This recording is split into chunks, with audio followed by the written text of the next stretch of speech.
Ay, ay, ay, we're live. Yay, we're live. Just Guess gotta, that's gotta. feeling good, I guess, this Monday morning, JDM. You know, people might be able to. Our regular listeners can hear from the voice that I'm a little under the weather. I think I'm on the upswing, but a little over the weather over the Father's Day weekend, which was also my son's birthday weekend. I was kind of knocked out, which was sucky. But I'm back in it here, and I'm attempting to overcompensate as we kick off Zero to Traction, as we kick off our new week here. We record these on Mondays with some energy. So I mean, overcompensating in startups never happens. So fake it till you make it, right? exactly. Like when in No doubt, just evidence, just Theranos that vibes. shit. Just vibes. Just vibes. How are you today, Cameron? I'm doing good. It's always good to be in the studio and talking startups and overcompensating on our energy for a Monday morning.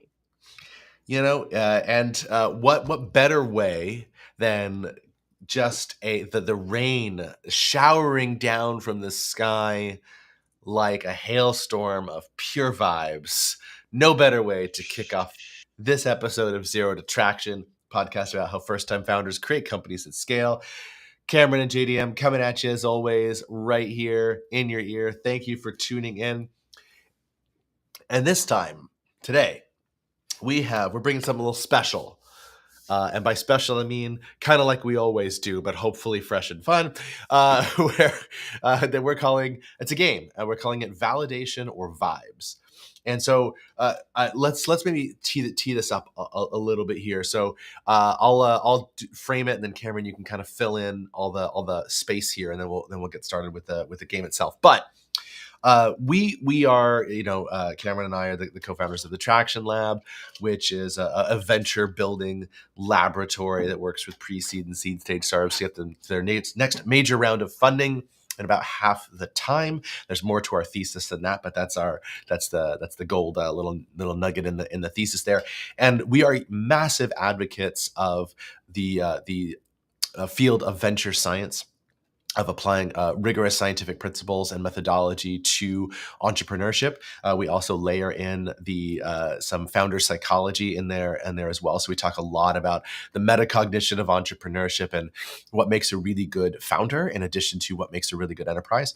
So we kind of bring those two things together. But one of the things that we spend most of our time focused on at the Traction Lab is the traction science component of venture science, about how we actually engage with the process of finding a lot of traction really quickly, really rapidly, like a systematic approach to building and demonstrating startup growth and market validation.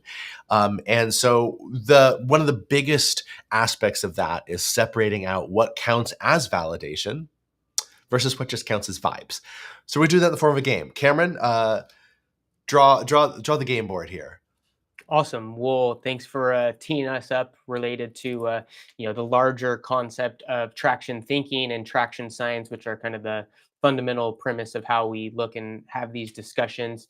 So our topic today on our game show, I guess we could say validation, not vibes, is really diving into an experiment and really thinking through like the data that's coming back.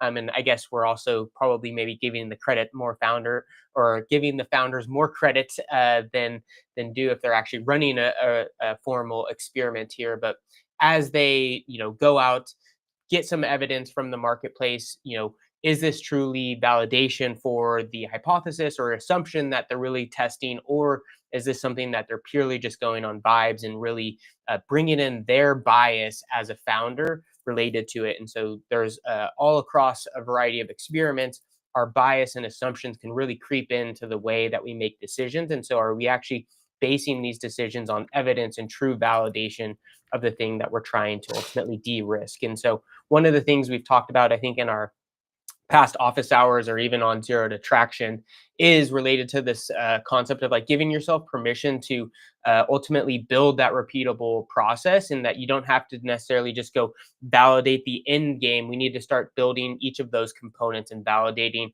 our riskiest assumptions first. And so one of the key concepts in our traction science is this validation roadmap, and really looking at, you have to identify what the riskiest assumption is first and start to test that, because if that breaks, then ultimately, why go test something that's going to be important 10 years from now when, this thing right in front of you ultimately can break your model going forward. And so our game is to peel apart the ego here of a founder, and maybe are they going on vibes, or are they actually making decisions based on evidence and true validation in the market. So I think let's hop in, and Cass can maybe tee up this game for us. So, but as we do that, thanks again for tuning in and having us in your ear, and we're excited to jump on in.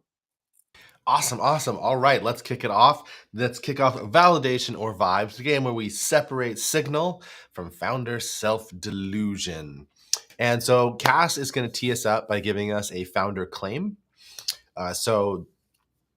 They ran some experiment, or they're making some claim, some factual empirical claim about something, and then we are going to assess that. We're going to give it a validation score from 0 to 10, 0 being pure vibes and 10 being really solidly validated there. And then we're also going to talk through what evidence we're actually seeing from this. What would real validation look like if we're not seeing it here?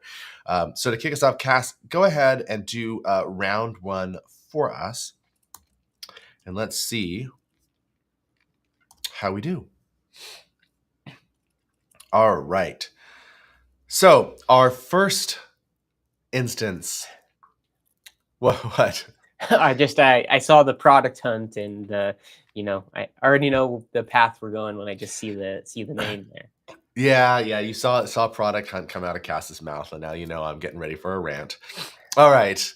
The founder claim: people are really interested. We got 600 upvotes on product hunt and over 3,000 visitors to our landing page on launch day.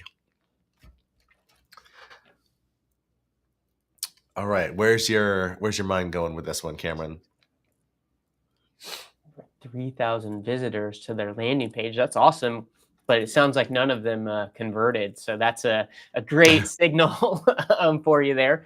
But I think again, it's thinking through the pirate metrics that we've talked about, right? So it's interesting. You're getting some good acquisition to your website, so some good visibility there. I think there's some question marks, at least for me. Are those the right customers? But I think the real thing is, as you set up this experiment, product hunt seems to be kind of a one test opportunity, right? Like you're not going to just continue to have that as your go-to-market channel.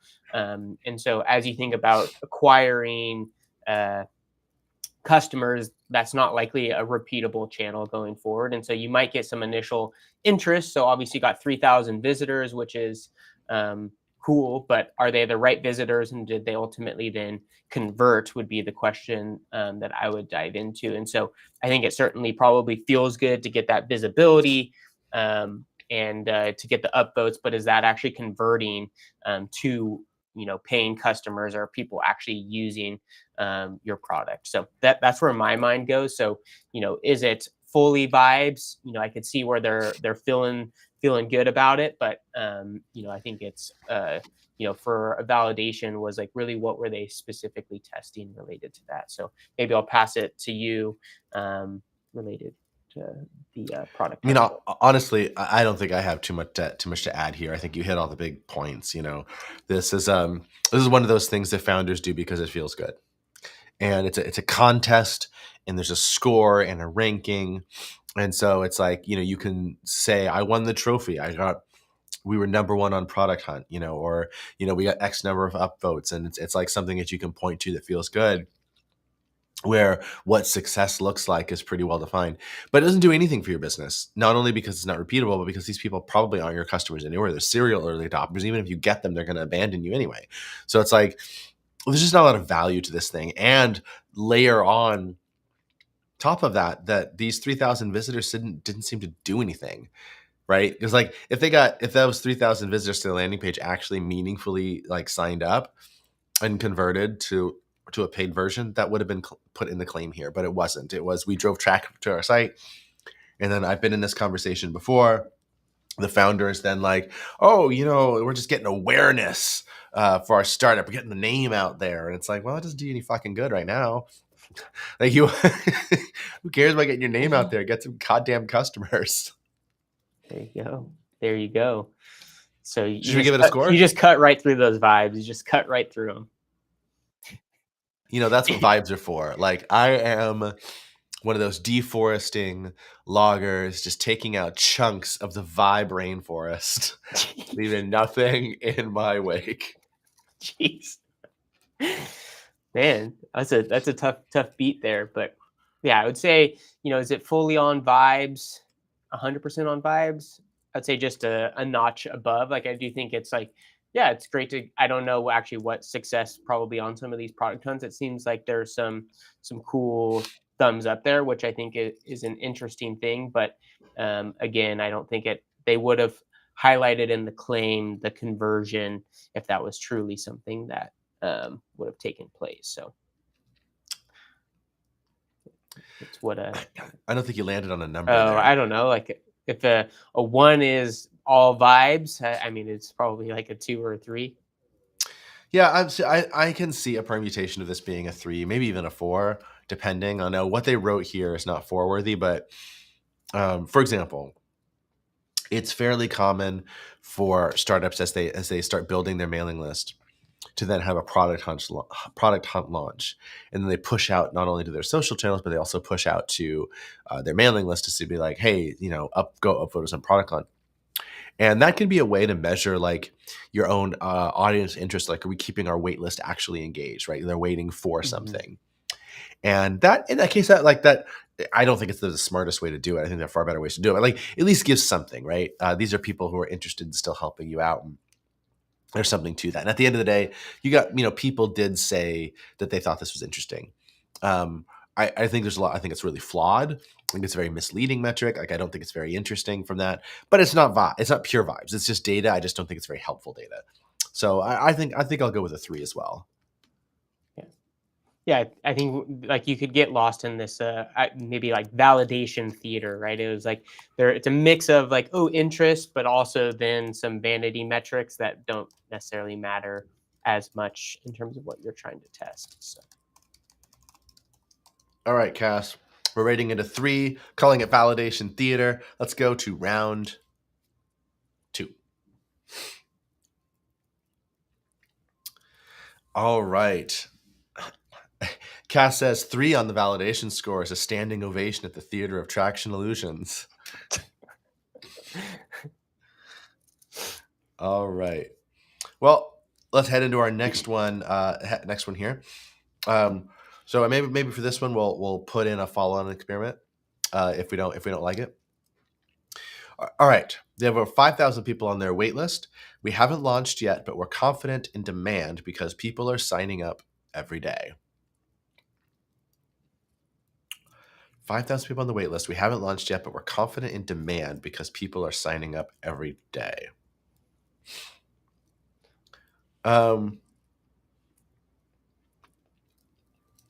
So getting people on your wait list, cool. Nothing wrong with that. If that's your, if that's your stage, that's great. Confident in demand because people are signing up every day, that's overstating things. I think you're confusing demand and interest. Those are 2 different things. So, slow your roll. Yeah, I mean, really, like, this is just like, it's great, but you haven't launched yet. Kind of wondering why. Is there a next step here that you can actually take to validate this, that there's a thing here? Don't know what the business is, but can you get pre-sales? Can you do a small number of these and actually, if you haven't already, take a small number of these and actually have conversations with them and learn from them, engage with them substantively, and actually gather some qualitative information? That would be a worthwhile experiment to design. Um, you might be able to, you might check their passion for something by doing some type of waitlist referral, or can you get these people to actually refer friends, into the process as well? Like, let's get a signal for how strong that they're feeling this. So those are some things that come to mind for me. What comes to mind for you? Yeah, I mean, I think 5,000 people. It's a good growing list. So the same question came to mind of like, why haven't you like taken some of that list to try to push for further conversion? So whether that's pre-sales or pre-orders, or I'm not totally sure what exactly the solution is, but kind of moving them up the ladder of evidence or validation that you're trying to get to, I think would be key. Just to you don't want to grow a list that then doesn't convert to the next stage. Like if they're just thinking they're actually signing up for an email newsletter or something, and you called it a quote unquote wait list, based on how you positioned it to them, then like they're not actually waiting for the product. They're thinking they're going to get content or something of that sort. So I think part of it is how the waitlist sign up process was uh, designed and defined, and then also like what are they hoping to get back out of it. So that's one of the components that came to mind for me. I think in terms of like what I would recommend as a next step was, it seems like that maybe the channel that they're getting to get people to this wait list seems to be one that might be working. So it's like, as you're thinking of these pirate metrics, then like how do you actually look at um, turning on some of that potential conversion just to see how high or low. Because if you're getting people to sign up, but then they're not converting, you're probably likely not getting the right people. So you want to go back to the drawing board of how you're actually acquiring these customers to the wait lists, because it's great to have a huge number, but if they're a huge number of the wrong people that will never become paying customers, then you're likely going to be at some point paying people that are never going to pay you to get value out of what you've created.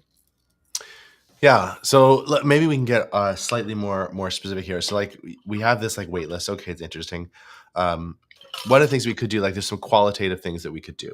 So one of the things that I always recommend, like just basically universally, is that when you're getting a wait list, is to have a short survey that's after the sign up. So they enter their email address, click, they're in the wait list. Now you bring up the survey. And so technically the survey is optional, right? They're already on the wait list. But those 2 to 3 questions can allow you to sort of qualify the wait list. And so you can ask them about what problems that they hope that this will solve for them, how they're handling it right now, how soon do you need a solution. Those kinds of things can start to poke at, the severity and urgency. And it can separate the people who are actually experiencing a real pain from those who are just, like, oh, that could be interesting. Let me kind of sign that up. And so you can use that from a qualitative perspective to start filtering them out.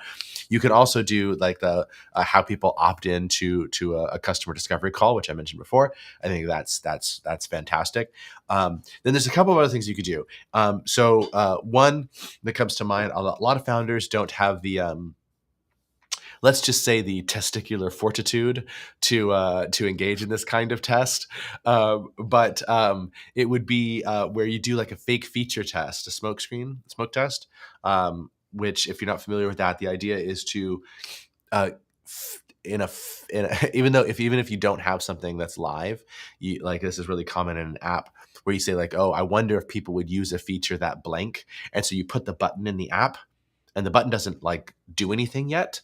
It's just a smoke test, and you're measuring how many people actually clicked on the button, right? So in the case of a waitlist, you can do that by actually sending an email saying that a particular feature is live, with like a start now button, and you see how many people actually will click that to get to the fake onboarding page.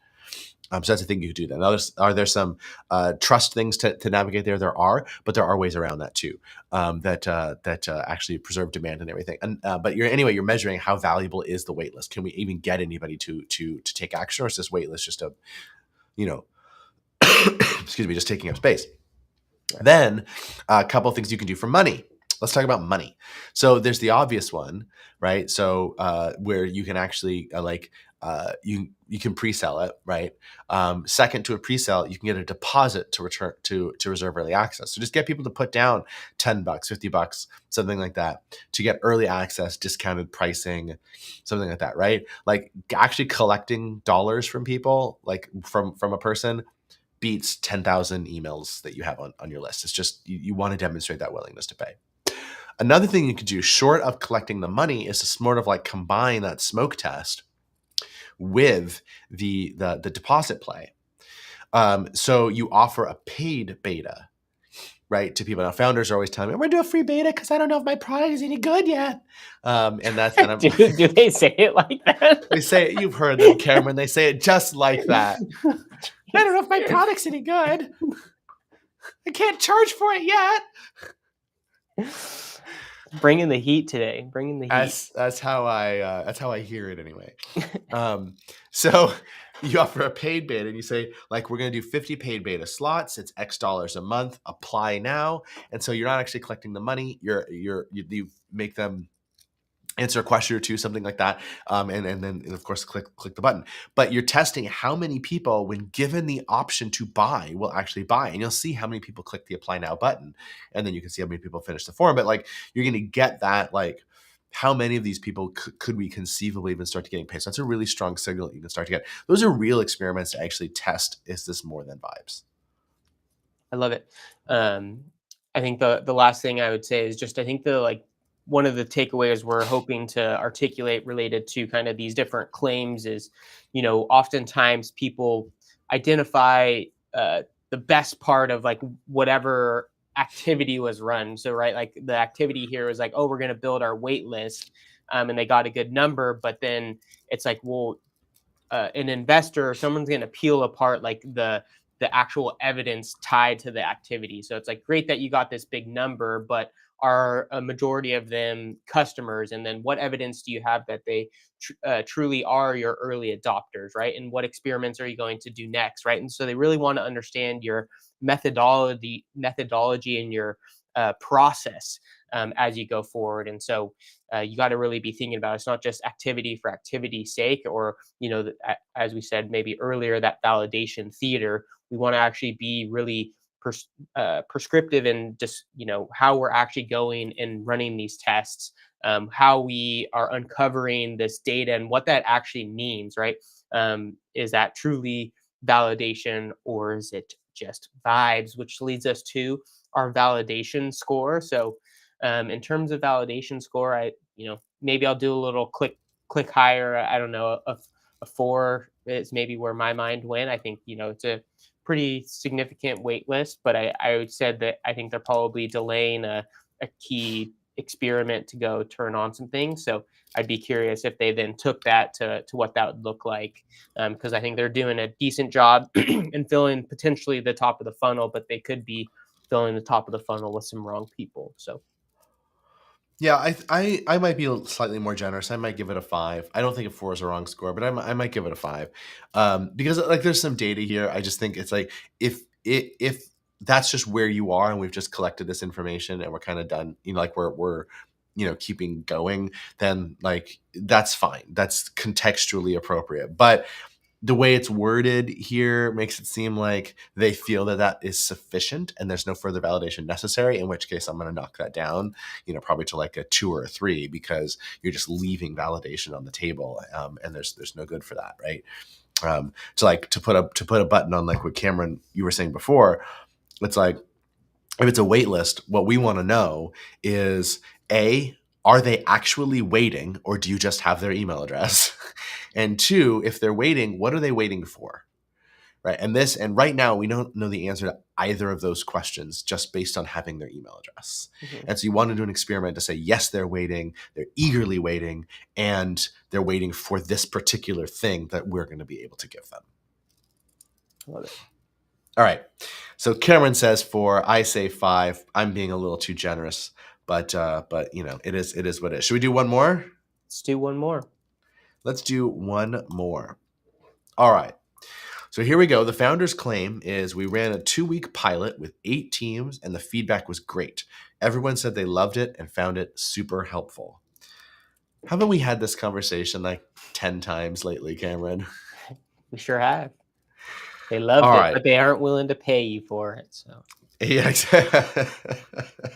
they loved it so much, so they stopped using it after a week.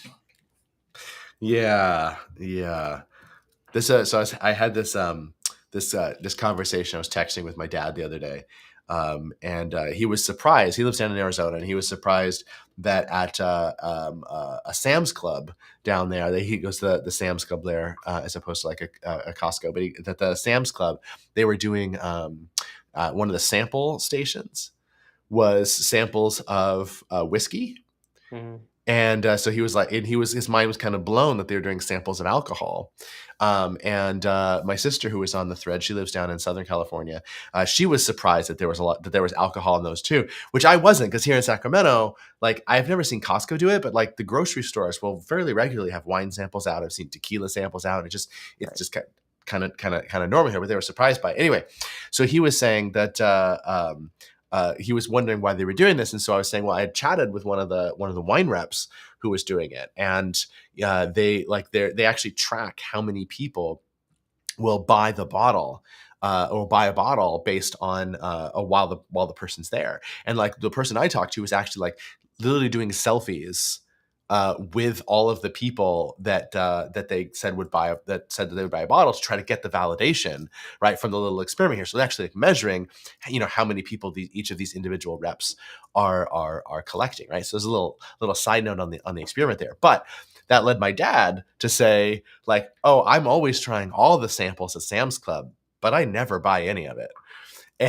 And so that led me right to here we are here. You did this 2-week pilot, with 8 teams. The feedback is great. Everyone said they loved it and found it super helpful. Congrats. They took your free sample, but did they buy the Tostitos chips with the bourbon? That's what I want to know. Nope.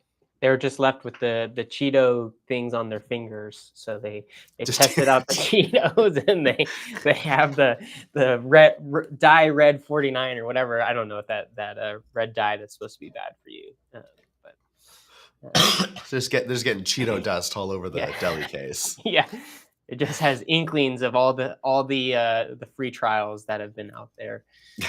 Yeah, I mean, I guess like it's we always talk about, as you go into a pilot, like one, you're getting them to commit to the pilot, so that's the first yes. And then if you're not setting that up ahead of time for some sort of conversion, then there's another ask for a yes, which you basically are doing the hard work twice versus doing that on the front end and saying, hey, here's the nature of this pilot, and over the next 2 weeks, if we deliver value, the intent is that you become a paying customer, and this is what it is. And so then there's that, you're getting that validation ahead of time, that they're, even as they're hopping into the pilot, they're proving that they truly have this pain point, that they're willing to look at budget associated with that price point, and then you delivering that value, them ultimately converting in, versus now you're in kind of this sticky position of like, oh, Limbo. they went and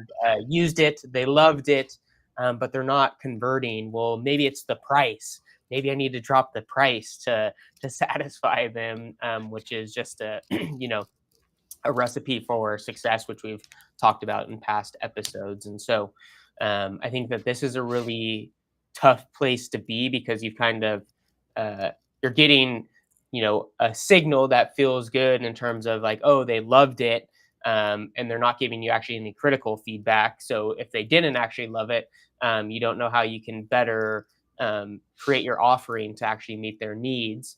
And then there was no intent for them to actually commit ahead of time, so you don't know if they're actually truly opting in or not. So this is for me, and actually a vibier one than some of the others. I don't think this has much validation for me.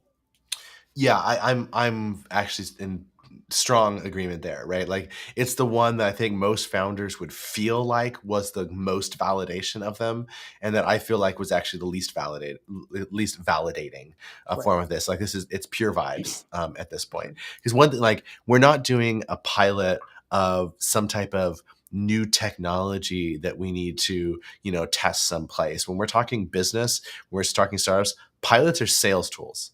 That's what they are. The only reason we even do a pilot is because we can't convince the customer pre-sale that the new thing is going to do what it needs to do for them.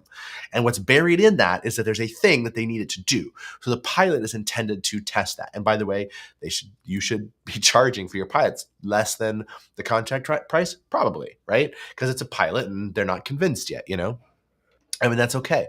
But remember that like running pilots is not scalable. So if this is going to be the path to closing every customer, you have a problem. So I want to keep that in mind too, right? But in the early stages, it's totally fine to run a pilot and charge them for it if you can. You can't always, but charge them for it if you can. Define what success looks like and make part of that, Cameron, to your point, like make part of that. This is what it means to go beyond that. Right. So like when we hit that marker, they're going to sign and on the line that's dotted X dollars for for whatever it does. So because then you also can have that conversation ahead of time of if there's actually value that's being seen by what your offer is, right? If you put that out there in the pilot and then they're like, oh, actually, I'm not really interested in the pilot because of the price, that's not a signal of value. Well, now you can have a discussion and discover the nuances of actually what's going on through their head versus giving them this for free and then getting to the end of it that they said they loved it, but then no actual conversion taking place. And so, we think of this kind of, you hear the, ladder of proof or this kind of validation ladder. And so it's like giving yourself that permission to start to gather that evidence and ultimately progress as you're building your startup in the different components. But one of the things is if you take this as validation and not vibes, and then you're like, okay, well, you know what, I'm going to have these customers just continue on, or I guess they're not even customers if they're not paying you, but they're going to continue on for free, and now we're going to use this offering to then go start selling it. Well, you basically created this decision for your venture based on vibes, not actually any true evidence, because now you're going to just set yourself up for potential failure to go market this solution without ever having anyone actually convert through that particular process. And so you're not building an engine that's actually repeatable. So let's suggest what's an experiment they could run with these 8 teams. Well, I mean, it doesn't have to be, but yeah, I think for me, an experiment that I might run is to see can you close any of them? Yeah. Like, and if you can't, then that's like this was anti-traction. They've actually seen your product, used your product, and still won't buy your product. Right. Like this is telling you like this is the market telling you suck. Right. Yeah. And like, it's not going to be the only time the market tells you suck. Like if the market's never telling you suck, you're not doing entrepreneurship, right? Because entrepreneurship is science, and science is is like the defining of negative space. So that's just the way that it rolls. But try to see if you can close these. And then once you do close these and you go to secure your next pilots, try to have those next ones be paid. And then build in the structure around those to have the default momentum going toward pilot to contract and not pilot to limbo. Yep, 100% agree. And then I just offer one kind of thought as well as, as you try to convert them, whatever that mechanism is again, like if there's a conversation where, oh, I don't know that like I can pay this price, don't take that as a sign of you're in a sales process and now you like just drop the price, right? Unearth, like, was it that you didn't truly deliver the value and that the value proposition wasn't fully delivered on, or is pricing actually the pain point, right? To our previous episode of overcoming sales objections, right? That's not necessarily maybe what they're saying. And so you want to still have that discovery process, but being really specific in this experiment to say, okay, of these 8 teams, I think, well, hopefully you should believe if they all love it and they found it super helpful that all 8 would convert. But what's kind of your expectation of this ultimately converting to a paying customer, and at what price point, and not deviating from that just because you don't feel like you're getting the reception that you want. Like that's evidence for you to then go make a decision and maybe test this again differently. All right. I give this a validation score of a 2, Yeah, maybe 2. Cameron says 2. I think too. I All think right, we've landed on a 2. We will call it there because we are out of time. This was certainly a fun episode. Validation or vibes. Hopefully, everybody's tasted a little bit of the traction science that we really want you to internalize in this process. So there's that. Let's just do. We'll do a rapid fire of our frivolous thoughts. So I'll share. So I will share mine. Mine is a frustration. So I've begun to lean back into listening to news as opposed to just reading it. So there's always podcasts. I'm a heavy podcast guy, so like tons and tons of podcasts. But I started like listening to articles in The Economist and listening to articles on The Atlantic and so forth. And all the apps are different. And so I can't like queue up anything together, and I don't know why there's not just an app where I can do all this together, or why they can't just give me a private podcast feed as a paying subscriber. I'm just saying, give me that. We'd be better. Thank you, and good night. All right, cool. Well, I'll be quick too. The saga of our 20 weeks in limbo, not in our house, is ended. So we moved back in on Saturday. There's still some work to be done, and I guess the quick thing was like excited to do first set of laundry at home, and then water started coming out of the sides. So we luckily have like a little tray under our washing machine that captured the water and didn't ruin the new hardwood floors. So the saga continues even though we're living at home. So but thanks for tuning in and having us in your ear, and look forward to being in your ear next week. Well, congrats on that, Cameron. And yes, thank you very much for listening. Time is a resource you can never get back. Thanks for spending some of it with us. If you have anything you want us to talk about, hit us up. Otherwise, we'll be back in your feed next week. Awesome. Looking forward to it.